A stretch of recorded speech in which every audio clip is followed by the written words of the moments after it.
In this video, I'm going to offer you my top 6 tips for capturing America's most underrated city for street photography.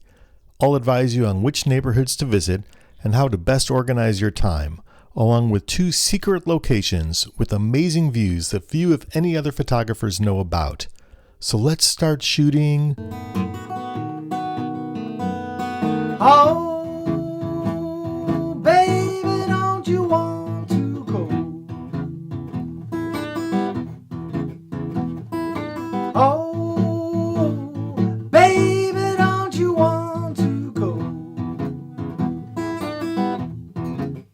back to the land of California and my sweet home, Chicago?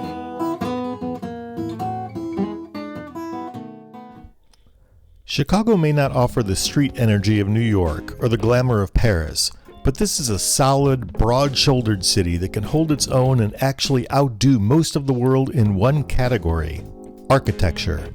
So as you follow these tips and stroll around the city, always be looking up and around, because these buildings talk. Hey everybody, I'm Steve. Okay photographers, let's kick this off right. The first thing you're going to do is go to Chicago's Grand Park, the lakefront, and the museum campus.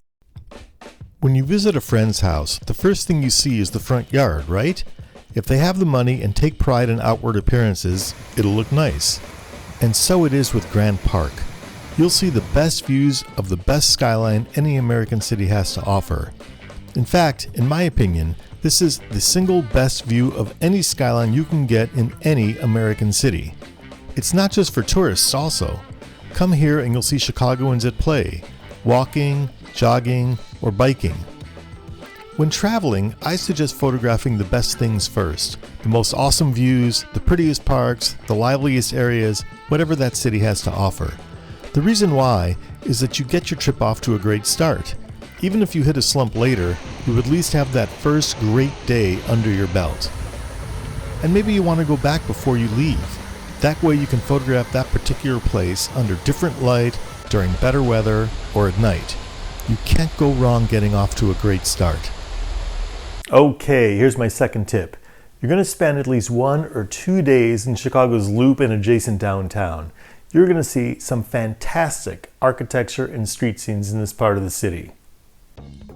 Chicago's business district, known as the Loop for the elevated trains that loop around it, offers the single best conglomeration of late 19th and 20th century high-rise architecture of any city in the world. This is the birthplace of the skyscraper. Architects have been coming to the city for over 140 years to cut their teeth, experiment, and show the world what they can do. This is especially true for the modernists, who pioneered this style right here in the mid-1900s, just after World War II, before it spread around the world. For the photographer, strolling these streets is a wonderful opportunity to capture enormous soaring structures, fine detail, abstract design, color contrasts, and play of light and shadow. Get a good walking tour guidebook and you could stroll around for days, though if you're on limited time, I would suggest 1 to 2 full days in the Loop and surrounding downtown streets. Okay, tip number 3, get out of the Loop. In the neighborhoods, you're going to experience the real, authentic Chicago. Leafy streets, corner bars, solid brick apartments, Art Deco hotels, splashy murals, homes designed by famous architects like Frank Lloyd Wright, mom-and-pop stores, and an endless variety of colorful signs and characters. I don't know why photographers don't get out to the neighborhoods more. They seem to just stay in the Loop and photograph the street scenes there, which is fine, but they're really missing out. So if you don't know anybody in the neighborhoods, there are a couple good guidebooks here. This is called Seeking Chicago by Tom Miller, and this is called Walking Chicago by Wilderness Press. And these are both great guides if you want to walk around different neighborhoods and sort of find your way around. The list of neighborhoods with unique characteristics is long.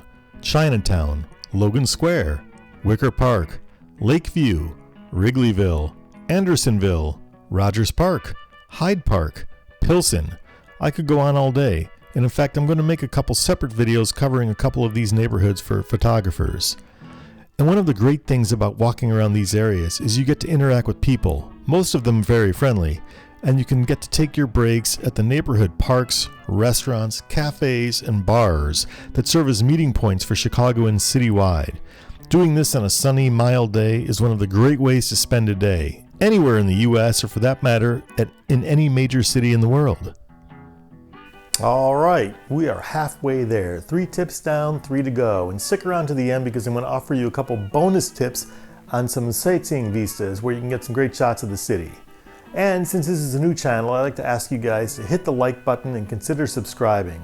Especially if you can, provide me with some feedback in the comments section below. I'd really appreciate that, so thanks.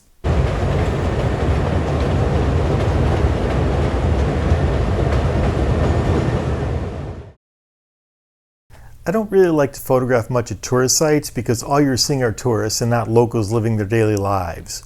But if I had to pick one tourist site to hit in Chicago, I would do an architectural boat cruise down the Chicago River.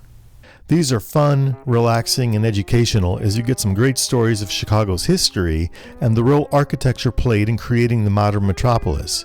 You'll get different views of buildings that you weren't even aware of and some nice skyline shots. From a practical standpoint, this is the best way that I use to rest my feet and keep on snapping photos all at once. Many companies offer cruises, but the granddaddy of them all is Wendella. There are boats departing from around the Michigan Avenue Bridge near the Wrigley Building and Tribune Tower. So tip number 4 is that public transportation is your friend. From its earliest days, Chicago was a transportation hub in Middle America, and the city remains blessed with an extensive, old, but fun elevated train network known simply as the L. It's definitely worth spending $2.50 to take the L from the neighborhoods to the Loop and back, depending on which way you're going. It takes anywhere from 10 to 45 minutes to go from the center to the neighborhoods I've mentioned in the video, but for me it's time well spent gazing at the city's rooftops, the alleyways, the boulevards, and the signage as you smoothly glide above the fray. If you've got plenty of time, you can even get off at any station, photograph the streets from atop the L platform, wait 10 or so minutes for the next train, and get right back on. Another option is that if you're returning on a round trip at the end of the day, get on at a different stop, say 1 or 2 stops away from where you originally got off at the beginning of the day, and then return to your hotel or apartment at a different stop and walk the rest of the way to your place. That way you'll see 4 stops instead of just 2, plus you get some extra walking and street life in.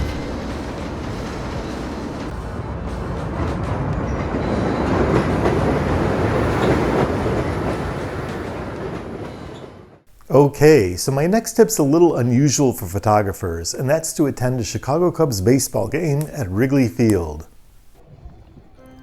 At Wrigley, you'll see Chicagoans, at least those from the north side of the city, at their most passionate as they pull for their team at this beautiful cathedral of baseball, known as the friendly confines of Wrigley Field. This iron and steel ballpark dates from 1914 and has loads of atmosphere and traditions. It's the second oldest major league stadium in the U.S. The team itself dates from 1876. The views and light are spectacular, and the atmosphere is electric, even if the team is going through a down period at this time. It's a great place for people watching, for architectural photography, and sports photography. There's simply no better way to spend a summer's day or evening. It's the happy place of millions of Chicagoans of every age and every generation. Before and after the game, the neighborhood around the stadium buzzes. Hit the streets and soak it all in. Get yourself a Vienna beef red hot dog with everything on it, but don't you dare ask for ketchup. For some reason, that is highly offensive to Chicagoans, and it will instantly mark you as a tourist or an outsider, a heathen, an apostate. If you discover why Chicagoans feel this way about ketchup on hot dogs, please let me know in the comments below. Alright, so for the bonus, I'm going to offer you a couple tips on secret spots for views of Chicago that most photographers don't know about. Returning to Wrigley Field, you can get a quintessential city view from the stadium's upper deck.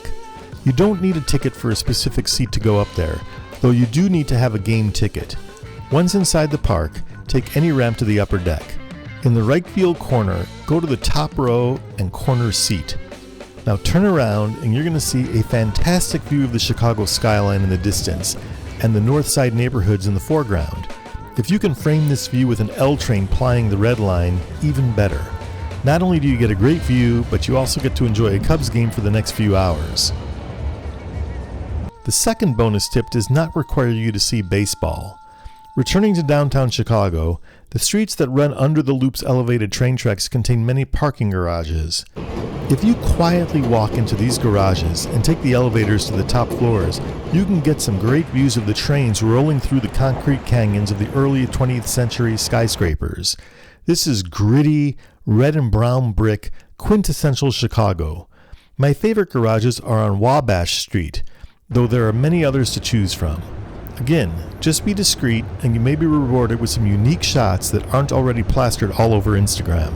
Alright, so those are my tips. Go to Chicago, just walk around for a while, you're going to have a great time and I'm sure you'll get some great photos. So let me leave you off with some of my favorite clips from the city. Thanks a lot for watching and I'll see you in the next video.